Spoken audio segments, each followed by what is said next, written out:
using an Arduino Portenta H7 as a Wi-Fi access point to control the LEDs. This project is based off free example code available on the official Arduino Pro website.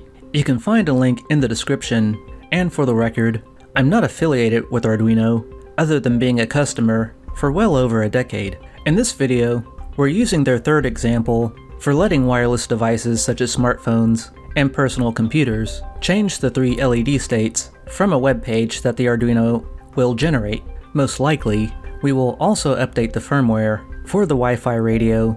If you haven't used this system before, don't worry, but consider watching part 1 and part 2 first. These cover how to install the drivers and avoid accidentally selecting the wrong core of the STM32H7 microcontroller. You'll know you're ready for this video if you can upload and run sketches, another word for programs, on either core at will. To avoid trouble, try avoiding a USB hub the first time you do this project. As usual, this is best done at an anti-static workstation, and any COM numbers you see may vary. You will also need a Wi-Fi enabled device and the small antenna that came with the Portenta in the first place. Make sure you have Arduino IDE version 1.8.10 or later. In the boards manager, make sure you have the latest version of Arduino Embed enabled boards. Note that my earlier videos from summer 2020 used what is now called the deprecated version, and unless you have a specific need to use it,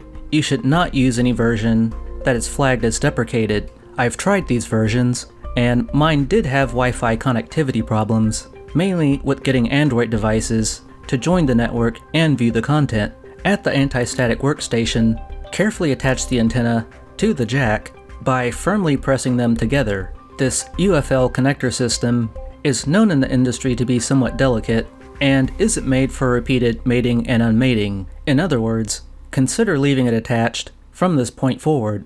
With the antenna attached, connect your Arduino to the computer using the USB-C cable. Using a web browser, go to the official website using the following URL, and then copy the example code in the Arduino IDE, create a brand new sketch, delete all of its contents, including main and loop, paste the code that we retrieved from the official website, and then name the project simpleWebServer. In the top right corner, click the down arrow to create a new tab. When you're prompted to name it, name the tab Arduino_secrets.h, and when you're done naming it, add the following 2 lines of code, leaving the double quotes present. You can change Portenta access point and 123 QWERTY to any access point name and password that you want to use, as long as the password is at least 8 characters long, and neither one uses illegal characters. For now, I'll simply call mine Network1. Before you verify, use Tools, Board,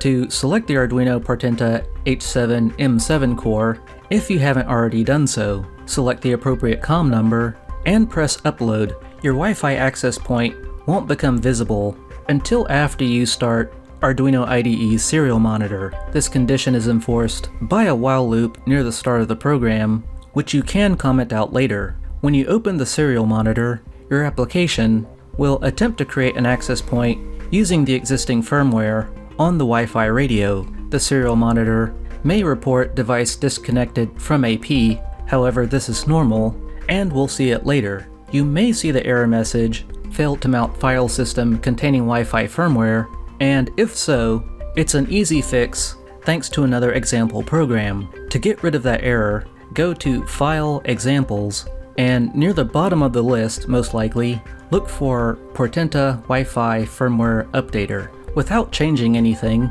upload the firmware updater to the M7 core, and then close the updater sketch if the upload was a success. Then go back to the simpleWebServer, and then re-upload. Open the serial monitor just like before, and at this point, Wi-Fi devices on 2.4 GHz should be able to view and join the network. Supply the password, and if you open a web browser and visit the address 192.168.3.1, you should see the following interface. Windows machines seem to have an easier time compared to Android phones, which might return the error could not obtain IP address. For me, it was easily fixed by updating the firmware, but if that doesn't do it somehow, give your Android device the following settings for the Arduino. The web page generated has hyperlinks labeled on and off, with each one corresponding to the onboard LED. Tapping them should correspondingly change the LED state, refresh the web page, and push HTTP metadata to the serial terminal. I'd like to thank my affiliate TorGuard VPN for helping make videos like this one possible. VPNs, or virtual private networks, can help protect your online data from hackers and cyber criminals, and TorGuard VPN is the VPN that I use. When you use the affiliate link in the description, Unboxing Tomorrow receives a small commission at no additional cost to you. Use the promo code UNBOXING to receive discounts on the streaming bundle, and consider joining us on Patreon, where we have a monthly poll and lessons learned on technical builds like this one. The very first poll for the year 2021, as you'd imagine, wants to know if you have any New Year's resolutions, and Patreon is where you can find occasional updates on my custom drone project. So far, I'm selecting a main microcontroller and custom electronic speed controllers. Stay posted for more updates in electronics, robotics, and communication systems, and as always, have a great day.